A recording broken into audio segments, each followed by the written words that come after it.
ദൈവനാമം മഹത്വപ്പെടുമാറാകട്ടെ. കുഞ്ഞുങ്ങൾക്ക് കഥ ഇഷ്ടമാണല്ലോ. ഇന്ന് നമ്മൾക്ക് ഊസ് ദേശത്തുള്ള ഒരു വ്യക്തിയെക്കുറിച്ച് പഠിക്കാം. അതിനു മുമ്പായിട്ട് നമുക്ക് ഒരു വാക്യം പഠിക്കാം. കുഞ്ഞുങ്ങൾ വാക്യമെല്ലാം പഠിക്കുന്നുവെന്ന് അമ്മച്ചി വിചാരിക്കുന്നു. വാക്യം പഠിക്കണം. അത് ദൈവം അനുഗ്രഹിക്കും. അത് നമ്മുടെ ജീവിതത്തിന് നമ്മൾ പ്രയാസങ്ങൾ കൂടെ കഷ്ടതകൾ കൂടെ ഒക്കെ കടന്നു പോകുന്ന സന്ദർഭങ്ങളിൽ ആ വാക്യം നമ്മളെ സഹായിക്കും. അതുകൊണ്ട് വാക്യം പഠിക്കുവാൻ മറക്കരുത്.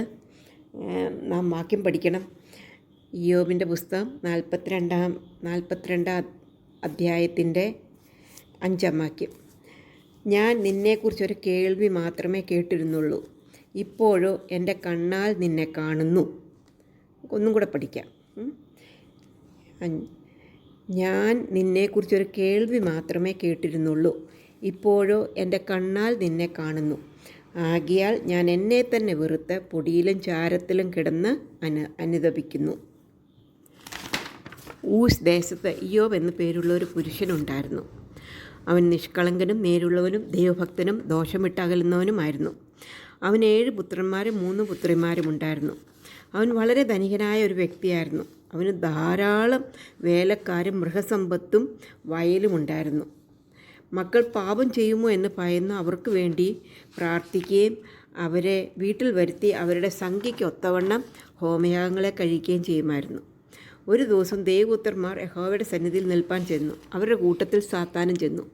ദൈവം ചോദിച്ചു, നീ എവിടെ നിന്ന് വരുന്നു? സാത്താൻ പറഞ്ഞു, ഞാൻ ലോകത്തിൽ ഊടാടി സഞ്ചരിച്ചിട്ട് വരുന്നു. ദൈവം ചോദിച്ചു, നീ എൻ്റെ ദാസനായ യോബിന്മേൽ ദൃഷ്ടി വെച്ചുവോ? അവനെപ്പോലെ ദൈവഭക്തനും നല്ലവനും ദൈവത്തെ ഭയപ്പെടുന്നവനും ഇല്ല. സാത്താൻ പറഞ്ഞു, അത് ശരിയാണ്. അവൻ ദൈവത്തെ ഭയപ്പെടുന്നു, കാരണം നീ അവനെ അനുഗ്രഹിച്ച് ധനവും സമ്പത്തും മക്കളും എല്ലാം കൊടുത്തിരിക്കുന്നു. അത് അവനിൽ നിന്ന് മാറ്റിയാൽ അവൻ നിന്നെ ത്യജിച്ചു കളയും. ദൈവം പറഞ്ഞു, എല്ലാം എടുത്തു കളഞ്ഞു, എന്നാൽ അവൻ്റെ ശരീരം മാത്രം തുടരുത്. താമസിയാതെ ഒരു ദാസൻ വന്ന് ഇയ്യോബിനോട് പറഞ്ഞു, നിൻ്റെ മൃഗസമ്പത്ത് മുഴുവനും ദാസദാസന്മാരെയും ശത്രുക്കൾ വന്ന് പിടിച്ചു കൊണ്ടുപോയി. അപ്പോൾ വേറൊരു ദാസൻ വന്ന് പറഞ്ഞു, തീ പിടിച്ച് ബാക്കിയുള്ള ദാസന്മാരും ആടുകളും നശിച്ചു. സംസാരിച്ചു കൊണ്ടിരിക്കുമ്പോൾ തന്നെ വേറൊരു ദാസൻ വന്നു. കാറ്റ് വന്ന് മകൻ്റെ ഭവനത്തിൽ വീണ് 10 മക്കളെയും ദാസദാസന്മാരെയും മക്കളെയും പെൺമക്കളെയും ആൺമക്കളെയും കൊന്നുകളഞ്ഞു. അങ്ങനെ ഇയ്യോബിൻ്റെ സർവ്വവും നഷ്ടപ്പെട്ടു. അപ്പോഴും ഇയ്യോബ് ദൈവത്തെ തള്ളിപ്പറഞ്ഞില്ല. സാത്താൻ വീണ്ടും ദൈവത്തിൻ്റെ അടുക്കൽ ചെന്ന് പറഞ്ഞു, നീ അവൻ്റെ ദേഹത്തെ ഒന്ന് തൊടുക, എന്നാൽ അവൻ ദൈവത്തെ തള്ളിപ്പറയും. യഹോവ സാത്താനോട് പറഞ്ഞു, ഇതാ അവൻ നിൻ്റെ കയ്യിലിരിക്കുന്നു, അവൻ്റെ പ്രാണനെ മാത്രം തൊടരുത്. സാത്താൻ യഹോവയുടെ സന്നിധിയിൽ നിന്ന് പുറപ്പെട്ടു ഇയ്യോബിനെ ഉള്ളങ്കാൽ മുതൽ നെറുകെ വരെ വല്ലാത്ത പരുക്കുകളാൽ ബാധിച്ചു. അവന് ഒരു ഓട്ടിൻ കഷ്ണം എടുത്ത് തന്നെത്താൻ ചുരുണ്ടി ചാരത്തിലിരുന്നു. അവൻ്റെ ഭാര്യ അവനോട് പറഞ്ഞു, നീ നിൻ്റെ ഭക്തി മുറുകെ പിടിക്കുന്നുവോ? ദൈവത്തെ ത്യജിച്ച് മരിച്ചു കളക. എന്നാൽ അപ്പോൾ ഇയ്യോബ് ദൈവത്തെ തള്ളിക്കളഞ്ഞില്ല കേട്ടോ കുഞ്ഞുങ്ങളെ. അവൻ വീണ്ടും പറയുകയാണ്, നീ ഒരു പൊട്ടി സംസാരിക്കുന്ന പോലെ സംസാരിക്കുന്ന എന്ത്?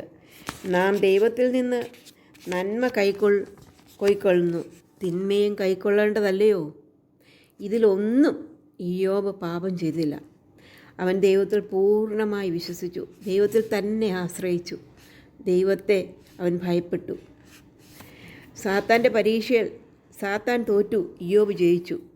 ഇയ്യോബിനെ ആശ്വസിപ്പിക്കുവാൻ വേണ്ടി 3 സ്നേഹിതന്മാർ വന്നു. അവർ ഇയ്യോബിനെ കണ്ടപ്പോൾ ഉറക്കെ കരഞ്ഞു. വസ്ത്രം കീറി അവരും ചാരത്തിൽ ഇയ്യോബിനോട് കൂടി ഇരുന്നു. 7 ദിവസം ഒരു വാക്കും മിണ്ടാതെ നിലത്തിരുന്നു. എന്നാൽ പിന്നീട് അവർ ഇയ്യോബിനെ ആശ്വസിപ്പിക്കാൻ ശ്രമിച്ചു. പക്ഷേങ്കിൽ അവർ വ്യസനിപ്പിക്കുന്ന ആശ്വാസകന്മാരായിരുന്നു. അവർ ഇയ്യോബിൻ്റെ ജീവിതത്തെയും അവൻ്റെ പ്രവൃത്തികളെയും കുറിച്ച് കുറ്റം പറഞ്ഞു.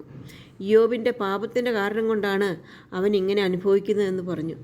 പക്ഷേങ്കിൽ ഇയ്യോബ് പറഞ്ഞു, ഞാൻ എപ്പോഴും ദൈവത്തെ സേവിച്ചു, ഞാൻ ദൈവത്തെ തള്ളിപ്പറഞ്ഞിട്ടില്ല. എല്ലാവരും സംസാരിച്ചു കഴിഞ്ഞപ്പോൾ യഹോവ ചുഴലിക്കാറ്റിൽ നിന്ന് ഇയ്യോബിനോട് സംസാരിച്ചു. യഹോവ പറഞ്ഞു, ഞാൻ നിന്നോട് ചോദിക്കുന്നു, എന്നോട് ഉത്തരം പറയുക. അനേക ചോദ്യങ്ങൾ യഹോവ ഇയ്യോബിനോട് ചോദിച്ചു. ഇയ്യോബിനെ തൻ്റെ പാപം മനസ്സിലായി. അതിനുശേഷം യഹോവ ഇയ്യോബിനെ സൗഖ്യമാക്കി. ഇയ്യോബിൻ്റെ സ്നേഹിതന്മാരോട് പറഞ്ഞു, എനിക്ക് നിങ്ങളുടെ മേൽ കോപം ജ്വലിച്ചിരിക്കുന്നു. നിങ്ങൾ എന്നെക്കുറിച്ച് വിഹിതമായി സംസാരിച്ചിട്ടില്ല. അത് നിങ്ങളുടെ പാപത്തിനു വേണ്ടി ഹോമയാഗം കഴിക്കുക. എൻ്റെ ദാസനായ ഇയ്യോബ് നിങ്ങൾക്ക് വേണ്ടി പ്രാർത്ഥിക്കും.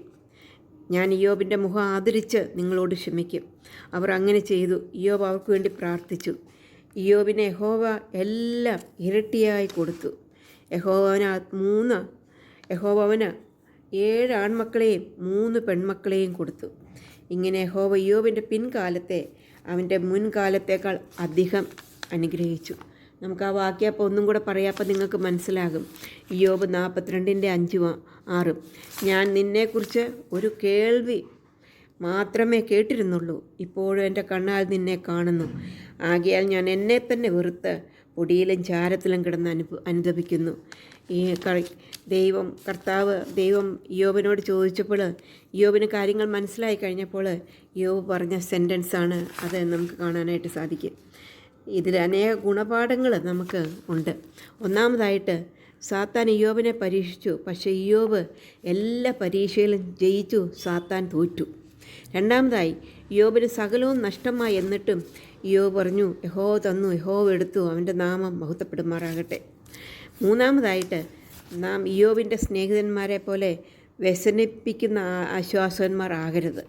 നാലാമതായിട്ട് യഹോവയുടെ മഹത്വം കണ്ടപ്പോൾ താൻ ഒന്നുമില്ല എന്ന് ഇയ്യോബിന് മനസ്സിലാക്കി. അവൻ തന്നെത്താൻ താഴ്ത്തി തന്നെ വെറുത്ത് ദൈവത്തോട് പ്രാർത്ഥിക്കുന്നു. 5, ദൈവം ഇയ്യോബിനെല്ലാം ഇരട്ടിയായി കൊടുത്തു, അനുഗ്രഹിക്കുന്നു. ദൈവം ഒരിക്കലും നമ്മെ കൈവിടുകയില്ല. നമുക്ക് പ്രാർത്ഥിക്കാം. സ്നേഹവാനായ ദൈവമേ, നല്ല സമയത്തിനായിട്ട് സ്തോത്രം. ഞങ്ങൾക്ക് തന്ന വചനത്തിനായിട്ട് സ്തോത്രം. ഞങ്ങളുടെ കർത്താവ് എത്ര നല്ലവനാണ്, വല്ലഭനാണ്. കർത്താവെ, ദോഷങ്ങളാൽ പരീക്ഷിക്കാത്തവനാണ്, അതോർത്ത് സ്തോത്രം. ഇയ്യോബിനെ പരീക്ഷിച്ചു സാത്താൻ, എന്നാൽ ഇയ്യോബ് ജയിച്ചു. ഞങ്ങളുടെ ജീവിതത്തിൽ പരീക്ഷകൾ വരുമ്പോൾ ജയിക്കുവാൻ ഞങ്ങളെ സഹായിക്കണമേ. നിൻ്റെ ഹിതപ്രകാരം ജീവിപ്പാൻ ഞങ്ങളെ സഹായിക്കണമേ. പ്രാർത്ഥന കേട്ടതുകൊണ്ട് സ്തോത്രം. യേശു കർത്താവിൻ്റെ നാമത്തിൽ താഴ്മവിനയമായിട്ട് അപേക്ഷിക്കുന്നു. ആമേൻ. കുഞ്ഞുങ്ങൾക്ക് കഥ ഇഷ്ടപ്പെട്ടെങ്കിൽ ഷെയർ ചെയ്യണം, സബ്സ്ക്രൈബ് ചെയ്യണം. Okay, may God bless you all. By.